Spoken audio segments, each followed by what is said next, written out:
Arc 4, The Everlasting Covenant. Chapter 130, Faces in the Snow. Icy winds whip past. Frigid temperatures slice at his skin.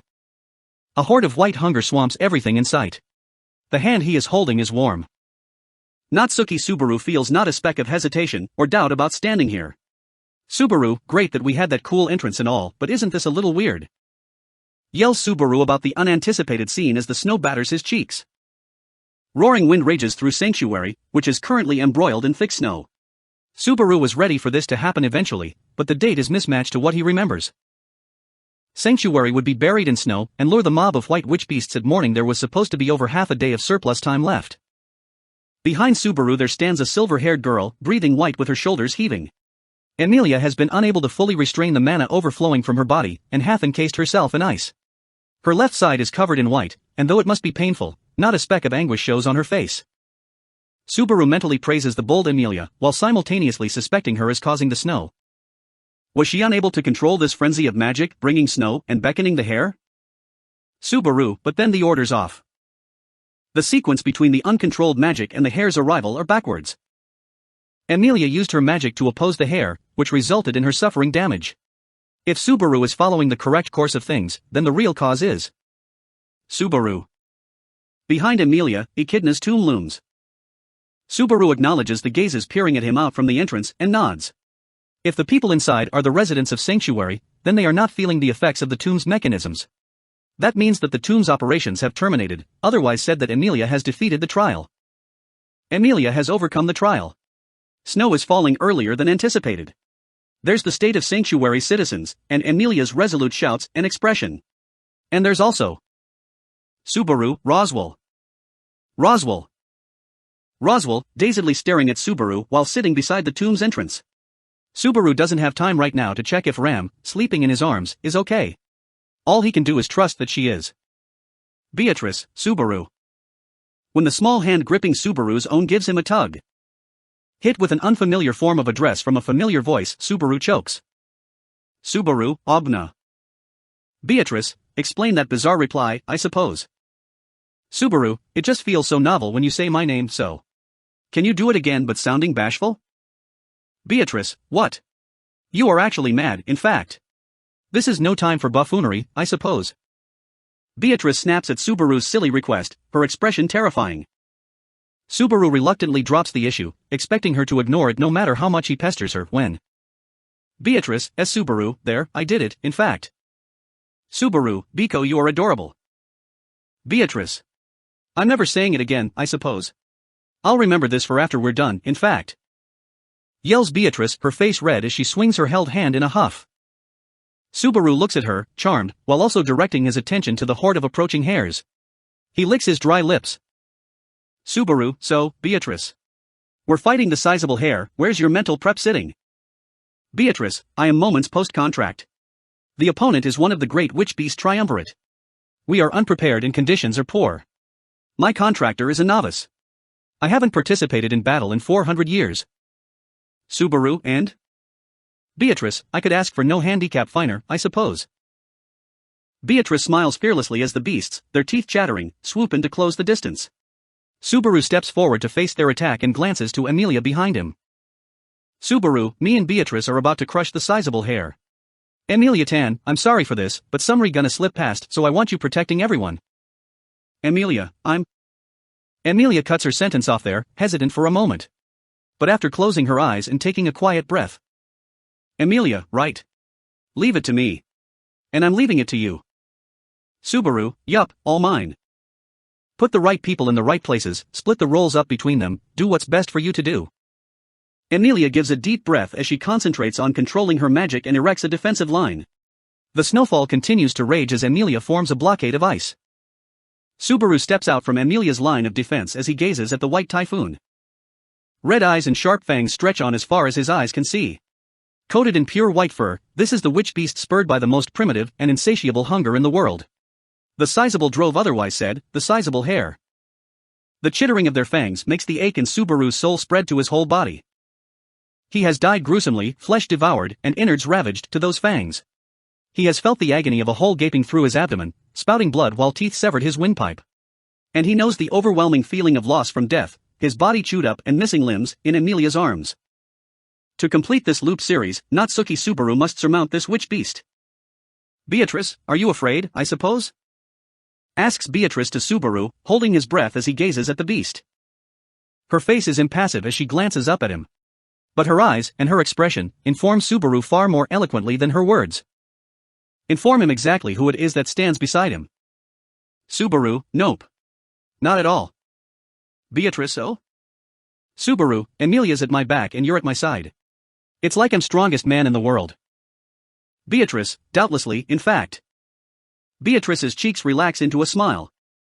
So you do get it, says her expression. Subaru joins her in her wicked smile. The sizable hair enters a frenzy, rushing for the brazen duo. Beatrice points her free right hand, the one that is not holding Subaru's, at the hair. Beatrice, we'll begin with a warm-up, I suppose. Elmina. Space spirals alongside the Kanto as purple crystals materialize around Subaru and Beatrice, surrounding them. These things, with the brilliance and bearing of icicles, are the magical stakes that Beatrice used in a previous loop to skewer Elsa. In a single instant, 40 of them have formed. It takes less than a moment for one to aim and silently shoot off without its aim deviating in the least, to spear straight through the open mouth of a hare. The skewer proceeds to plummet through the air and plunge into the rearward horde of hares, where it explodes. Fragments of crystal shred through the hairs around the site of impact, slivering them. That is what one shot can do, and Beatrice fires 40 at once. The looming omnipresent destruction brings bloody flowers to blossom through the white world. The ruthless opening attack annihilates hundreds of hares. Aftermath of the destruction litters the clearing, where the surviving hares shriek in agony. The beast can multiply infinitely, and there are still units of it left, but even so, it works Subaru up. That is, Beatrice's unimaginably devastating destructive capabilities do. Subaru, Woawaya. Beatrice, is it that incredible, I suppose? It isn't anything so impressive, in fact. This is the lowest of techniques from Betty, I suppose. A piece of cake, in fact. Subaru, no, what, this, savage magic.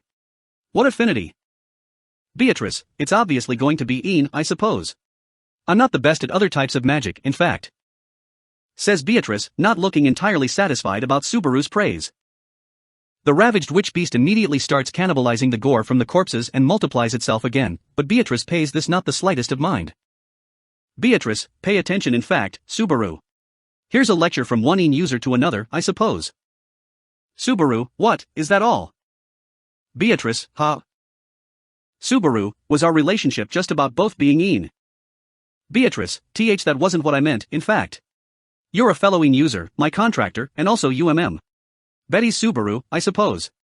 Yes. And so, here's my lesson to you in fact. Beatrice, flustered, probably doesn't even know what she's saying. She coughs before raising her finger and lowering her voice. Beatrice, about the apex of the apogee of magic. Subaru, what do I need to do? Beatrice, hold my hand, and keep me from being alone, I suppose. Subaru, I do think that's important, but... Beatrice, it seems you don't quite understand spiritualism, which gives me some concerns for the future, in fact. She can be as exasperated as she wants, it won't change that he doesn't know what he doesn't know. Beatrice shakes her head at Subaru as he frowns, and pulls him forward by the hand. Beatrice, fundamentally, a spiritualist and a spirit fight on the battlefield as single entity with separate minds, I suppose. Subaru, a single entity with separate minds. Subaru thinks about Emilia's fighting style. The most striking battle that involved both Emilia and Puck was the one with Elsa in the loot house. Emilia had placed Puck on offense while she took charge of defense. She would also use simpler techniques to buy time, so that Puck could unleash massive attacks. That bald old man mentioned that was the basis of how spiritualists fight. Subaru, so I just have to do that. Okay, time for Shamak. Beatrice, being subject to your defective Shamak would probably damage us as well, so I would rather we not, in fact. And Subaru, your gate is.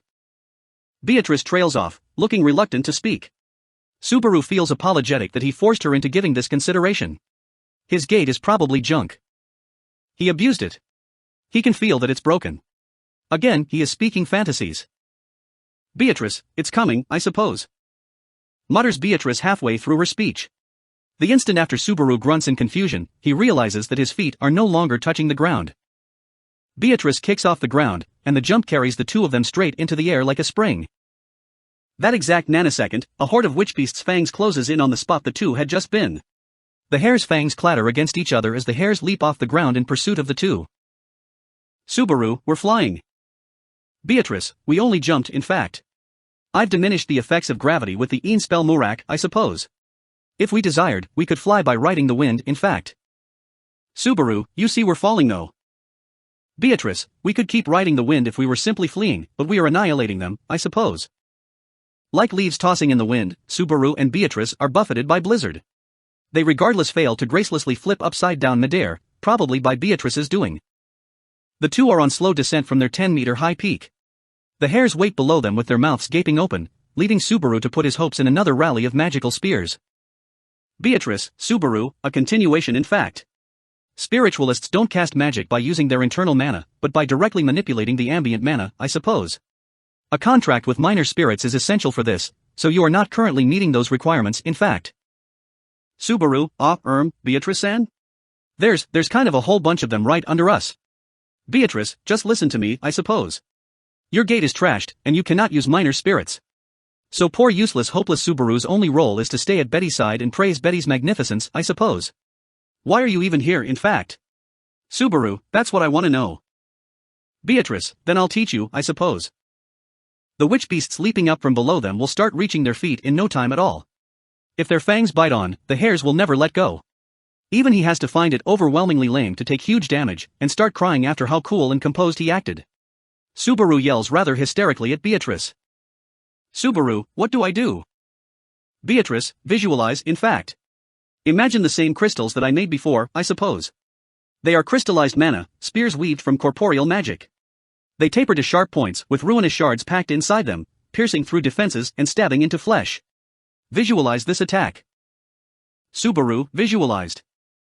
Beatrice, now all you must do is incant, I suppose. The horde of hares waits below them, mouths agape. Red eyes, blood-stained maw, sharp fangs, instincts that view Subaru as merely a wad of meat. Utterly repugnant, utterly loathsome, this is the greatest adversary in Sanctuary. Both, Elmina. Subaru and Beatrice's cantos mirror each other, and the conjured spears rain down at the ground from on high. Explosions and destruction rock the earth of Sanctuary, eviscerating the ugly witch beast. Amelia, amazing. Sighs Amelia in admiration as she freezes a hair that slipped past solid. Her amethyst eyes stay fixated on Subaru and Beatrice, fighting the beast beyond the shroud of snow. More specifically, Amelia's eyes stay fixated on Beatrice as she holds Subaru's hand. Amelia herself is a spiritualist who is using the minor spirit's magic this very instant. She understands to a painful degree how incredible this magical confrontation is. First, Beatrice is not receiving any magical reserves from Subaru. They are definitely connected by the pass from their contract, it's simply that Beatrice is abstaining from doing so. Subaru was thrown into combat immediately after forming this spirit contract. If Beatrice siphons the mana she needs from him, he won't last. Beatrice understands this, and is taking care not to burden Subaru. Second, it's not that Beatrice is taking magic from Subaru, she's giving it to him. It's not the most accurate phrasing, but it's the truth. Subaru, as he holds hands with Beatrice, is receiving Beatrice's support, allowing him to use magic that should be inaccessible to him. He isn't using his gate, and is instead using Beatrice's presence itself like a gate. There is no way that Subaru can possibly understand how monumental this is. Beatrice the spirit is supplying the magic for both herself and Subaru, not from some outside source, but her own magical stockpile. And third, she is legitimately witnessing advanced magic. The class of a magician's magical affinity greatly influences their future. Specialization in any of the four main types of magic will demarcate them into distinct roles, and the same applies to the two special types of yin and yang, meaning that their essence differs greatly from the other four, even before reaching the advanced stages. And then is the fact that they initially look to lack uses. They comes with lots of problems, like the time needed to procure results or required quantity of magical power, that are also cons. So the yin and yang affinities are both rare, and have few advanced practitioners. Many spells have been lost over time, unlike with the main four, making it a difficult environment to produce any new great magicians.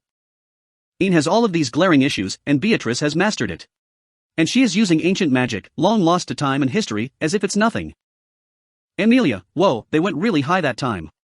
Ha! They're gone, oh, there they went. The way they fight is so dreamlike and phantasmal that it makes her lose her sense of reality. Though part of it probably comes from the fact that Subaru and Beatrice are so amicably holding hands. Amelia can tell that Subaru is fighting desperately, but Beatrice is even smiling. She must be having a lot of fun. It's not that she enjoys fighting or flaunting her power.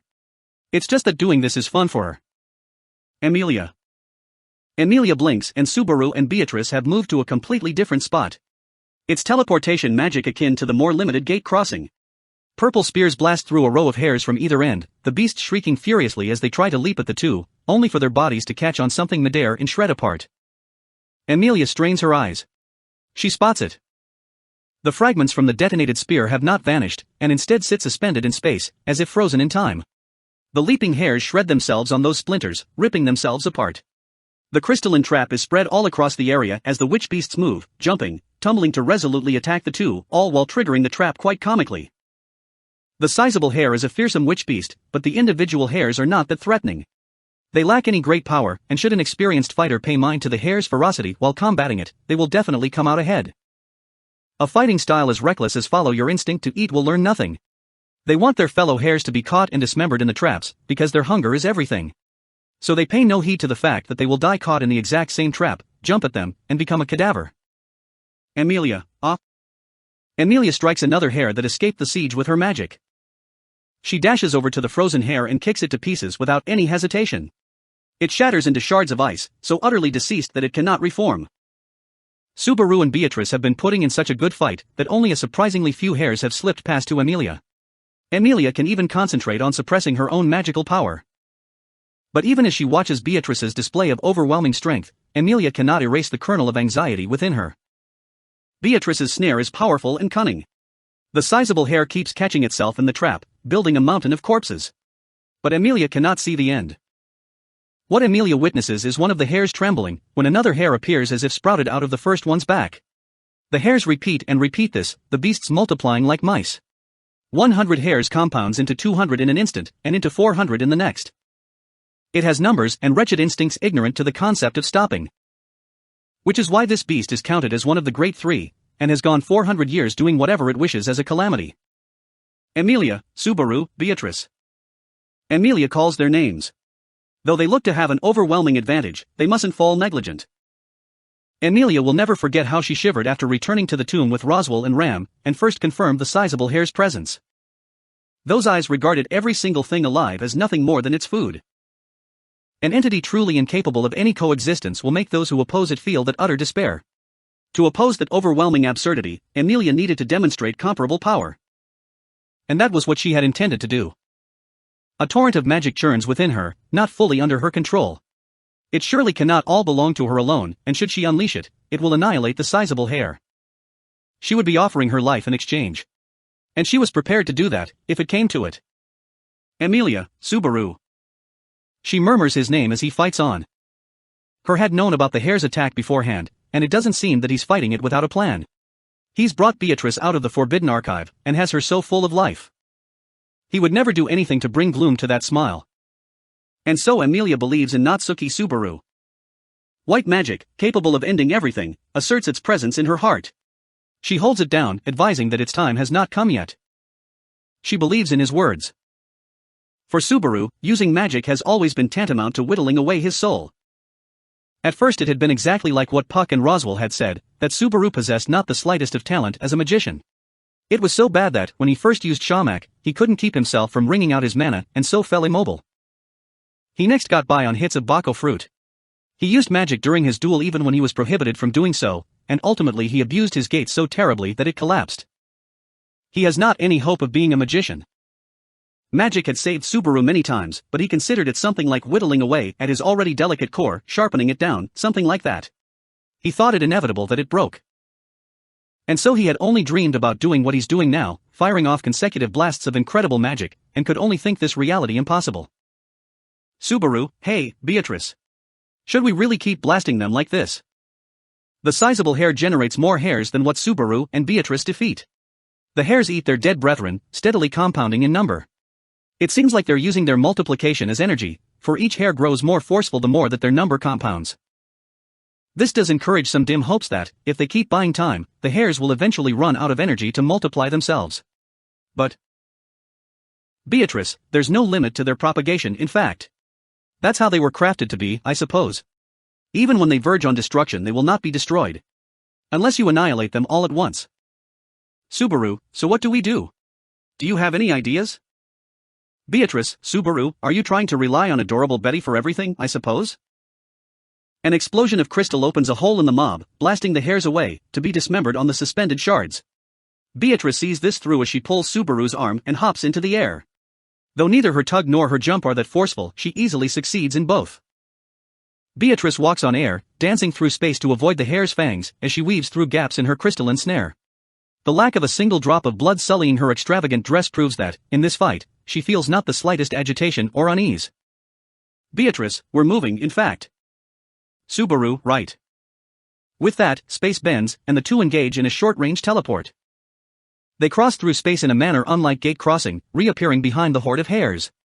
The beasts sniff, but having lost Subaru and Beatrice, remain fraught with openings.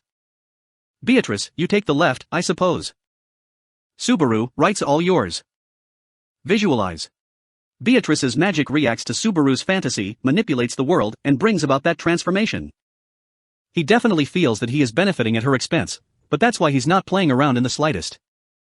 The purple crystals of Yin's Minya spells form in accordance to Subaru's imagination. Subaru generates winding grooves on the projectiles to magnify their piercing force before firing them off all at once. His hands never touch them, but they do fire according to his will. It's like he's drawing a mental bowstring to shoot incorporeal arrows. They spear through the air, landing a direct hit on the undefended hares, blasting the mob of them screeching away.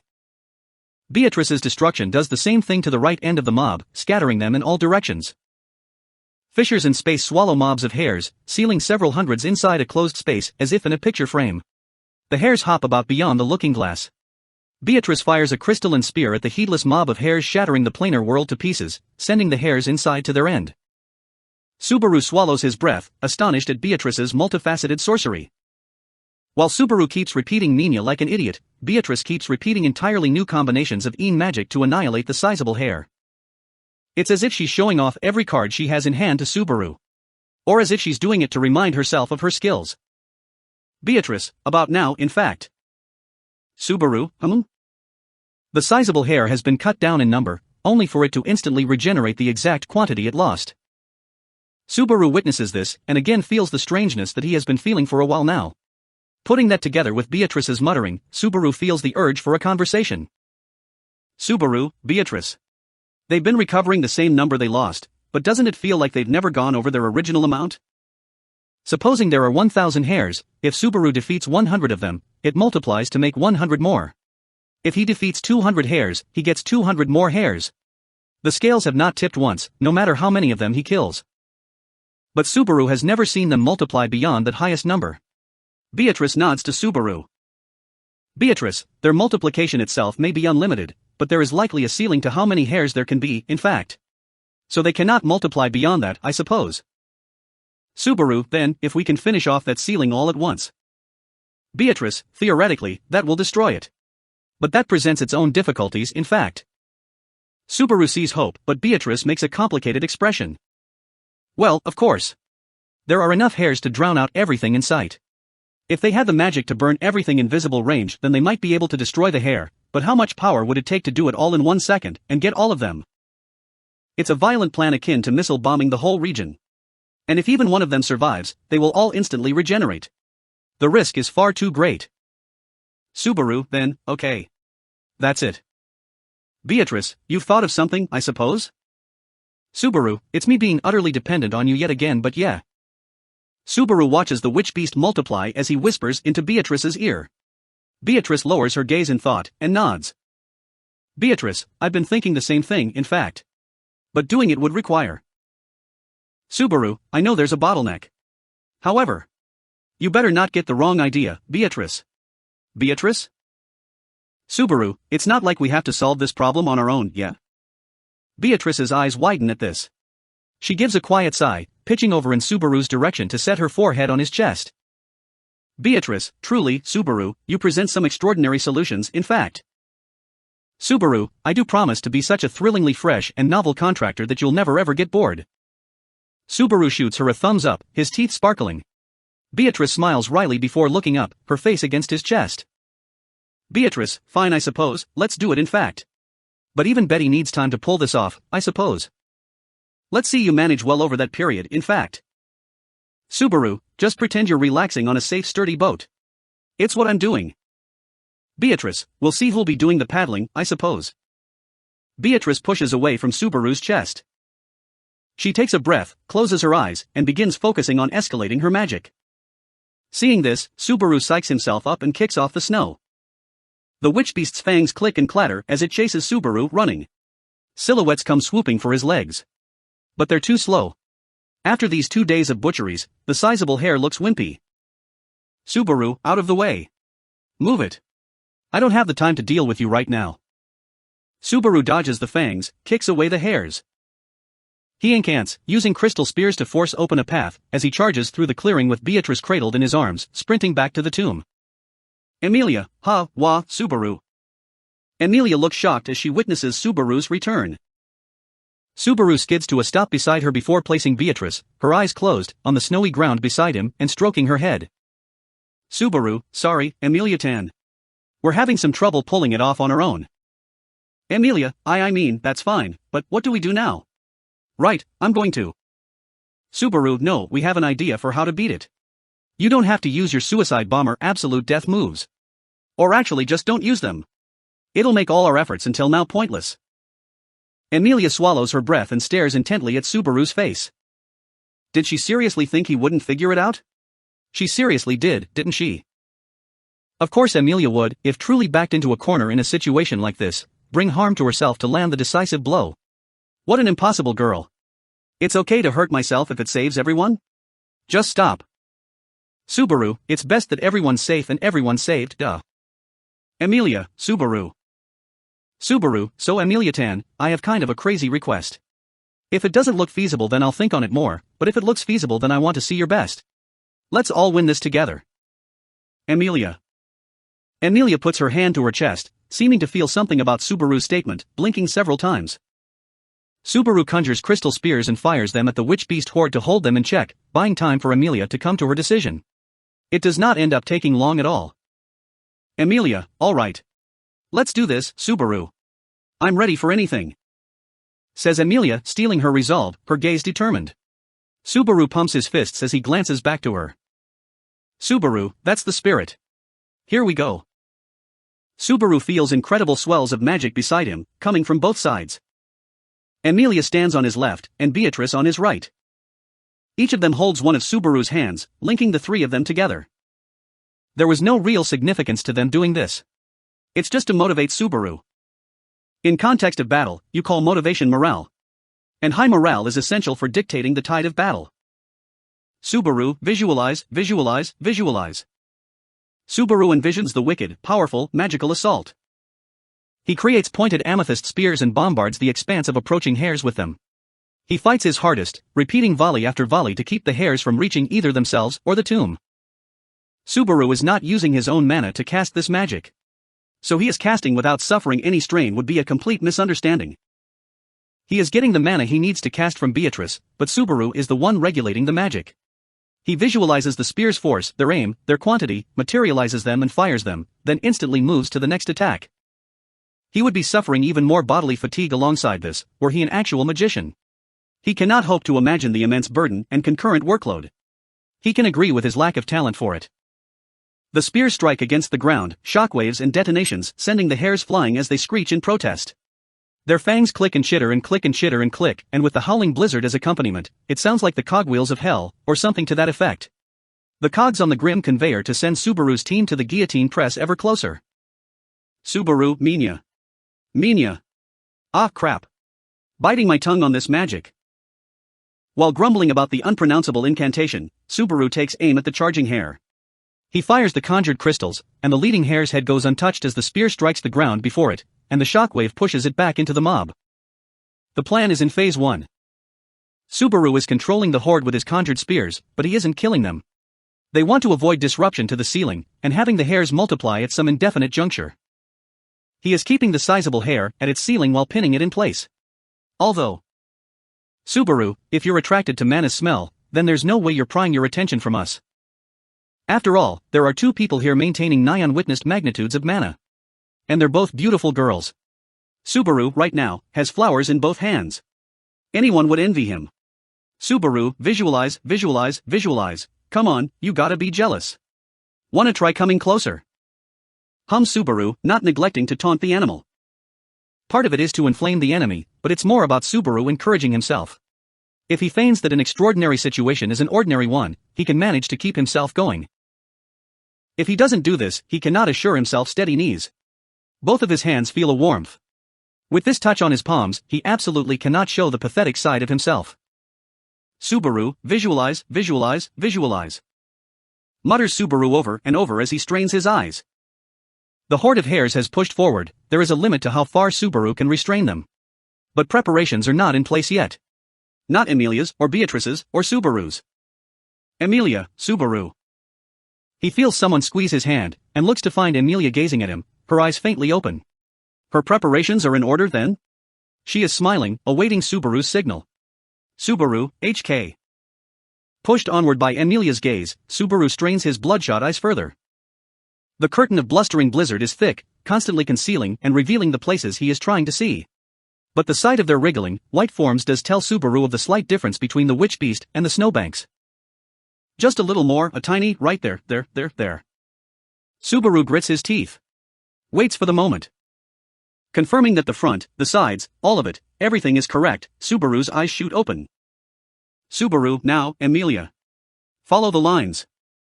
Shouting, Subaru squeezes down on Emilia's hand. Emilia's amethyst gaze focuses firmly to the front as she looks at the lines Subaru drew. While he kept the hare in check with conjured spears, Subaru had been simultaneously drawing lines across the earth with mana. Using formless mana to gouge into the earth had been the utmost in difficulty. But Subaru, as talentless as people called him, overcame that ordeal by a combination of focus and pretensions that far exceeded those of the ordinary person. The ones that disallowed him from looking uncool around others, those pretensions. He drew 4 lines in total. 4 long lines that form a box around the massive hares. Lines that would tell Emilia where to aim. Emilia, excellent, Subaru. You did so wonderful. Cheers Emilia at his beautiful setup, saying things she would usually never say. Emilia raises her right hand, Subaru's hand still in her grip, and places her half-frozen left hand atop it. And incants. Emilia, Alhuma. The multitude of magic surges as the world transforms in accordance to Emilia's canto. Mana rushes to Emilia and Subaru's linked hands before shooting into the atmosphere, piercing through the earth, and converging with Subaru's lines of mana. The earth bellows as something incredible occurs. Subaru, whoa. Says Subaru, astonished, as he watches what happens. Well, of course. Anyone witnessing this would react the same way. Emilia's magic traces over the lines that Subaru drew, and all of the snow within the box starts levitating. All of the hares within the box remain atop the snow platform, but they have not noticed that these tremors happened because the ground beneath them is floating. It may be a limited space, but the floating platform is still about 20 by 20 meters. This sight, of so many hares crowded together and shuddering on this platform, beautifully demonstrates the supernatural nature of magic. Subaru, Emilia. Emilia, got it. I'm not letting them get away. But if they stop here, then the hare is just going to jump off the platform. There is one more thing they have to do to keep it from escaping. Emilia raises their linked hands up high and swings them right down. The floating snowfield rumbles. Surely, the hare never imagined what would happen. A roar, and a frigid blast of stabbing wind. It showers over Subaru and the others as they keep their eyes fixated on the platform to see the results through. By the time the wind stops, the snowfield is vertically shut. The left and right ends of Emilia's floating platform have folded to meet at the center. The ground has been shut in the same manner as a book, sealing the hare inside the snow without any means of escape. Subaru hurriedly looks over the closed platform's surroundings. They missed none. Movement nowhere. All of the hares are in one place, trapped in an extraordinarily small area. With this, Subaru, the big one's all on you, Beatrice. Subaru calls to Beatrice, telling her that the secondary setup is complete. Hearing this, and having quietly chanted the canto the entire time, Beatrice's eyes open. Seeing the sight before her, Beatrice laughs quietly. It's not surprise or anything like that. A smile abounding with trust arises on her face. Beatrice, here is the pinnacle of Een. Al-Shamak. The instant she murmurs the canto, shadow drowns out the world. For a moment, it is manhandled by something like vertigo. But it really does only last for a moment. The vertigo stops, and a shock impacts its feet. Then the bondage pressing on its body disappears. It starts off by giving a big shake to get the snow off its fur. It sniffs the air, looks around the area. Its eyes, its nose, its ears, all get the better of it as they prioritize the hunt for prey. Its red eyes glance about as it searches for sweet-smelling game. Nothing. There had been prey so delectable that it made its stomach wrench painfully, right in front of it, just a second ago. With tender flesh and sweet blood, prey that might sate this starvation even temporarily had definitely been right there. Its nose smells nothing. Its eyes see nothing. Its ears hear nothing. The prey is gone. It looks around. Nowhere in sight. Hunger instantly overwrites its disappointment. To distract itself from its hunger and urge to chew, it decides to bite into the white mass beside to it. It gnashes at it, shreds its flesh, slurps at its blood while clawing out its innards. It chews away to its heart's content, swallows it down, and then notices that identical meals are unfolding all around it. There's less prey now. It doesn't feel like it's in danger, but in accordance with its survival instincts, it bites off the head of another white mass that frantically consumes all around it. Bites into it and swallows it down. And this repeats. And repeats. Spurred on by endless hunger, it goes to the neighboring prey, and the prey neighboring that, and the prey neighboring that, and the prey neighboring that, and the prey neighboring. Eventually, after devouring everything around, it is the only thing left. It licks up the blood soaking the ground, leaving not a single scrap of gore or blood-soaked grass left. Once it tidily cleans up the remains of the meal, it truly is alone. But even with meat in its stomach, starvation far exceeding its body mass assaults it. It cries out, teeth chattering, near to madness. Unending starvation, insatiable hunger. The maddening lack of release, no matter how much it eats. Mother must have felt this too. For an instant, a mysterious thought passes through a mind dominated by hunger. The indistinct thing had been a simple flash of emotion, nothing so cultivated as to reach language. And it too vanishes eternally in the face of maddening hunger. The creature trembles violently. It shrieks as it feels its innards churn about, and it unconsciously creates another entity. This sudden, new white mass tumbles back first onto the ground, as if it's forgotten how to walk. Every single one of its organs registers this thing prey, and it bites into the tumbling mass without any hesitation. It swallows it down without allowing it even to shriek. After eating, the hunger still torments it. And following all this agonized struggling, another creature other than itself is born into the world. And it repeats, the same thing going on and on and on and on. It's alone now. Nothing else exists in this world. There are buildings and forests and earth and air and wind, but no prey. It's alone. And it proceeds to eat. Eventually, even it is devoured by another stomach and disappears. The new lonely one repeats and repeats it all until it is that no longer. The world turns. Insatiable hunger is never to be sated. The momentary presence of the incredible shadow makes Subaru swallow his breath. Subaru.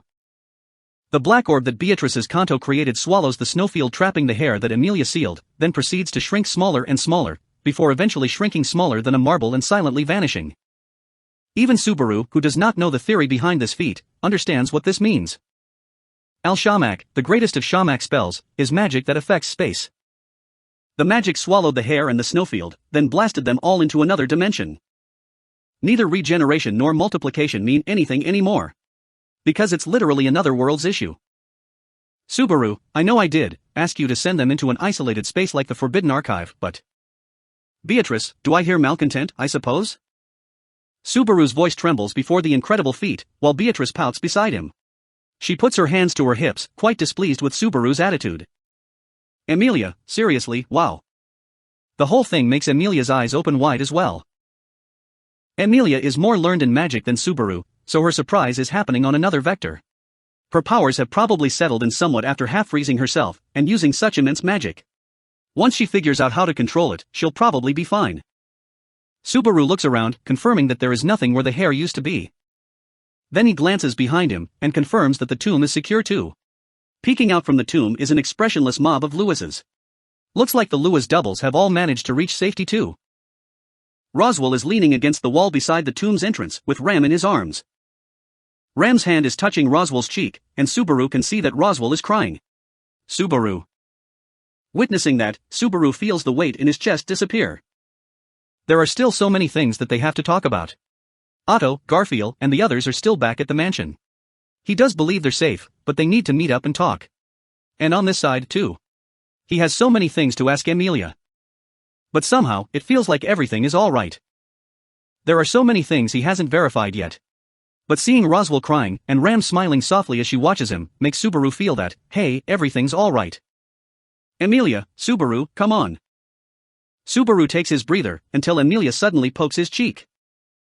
Amelia smiles at Subaru when he looks back at her, and then gestures to the area behind him. Where there Beatrice stands with her arms folded, still looking sulky. Beatrice, I believe that this ace deserves a few words, in fact. Beatrice puffs out her cheeks. Subaru replies with a nod. And Beatrice, eep. Subaru slips his hands under her arms and lifts her right up. He ignores her adorable yelp, embracing her as he spins around on the spot. Subaru, you did it. Knew you could, I'm so in love with you, Biko. Beatrice, hold it. STO let me go, I suppose. Betty isn't. Subaru, yes. You are adorable. Biko is wonderful. Biko is supreme. All hail Biko. Showing her in praise, Subaru spins round and around with Beatrice in his arms. Beatrice's face flashes beet red as Amelia watches them frolic, her gaze awfully gentle. The spirit and contractor, spinning and spinning in an energetic expression of delight. Both lose their footing at the last moment and happily plunge face first into the snow together. End of chapter 130.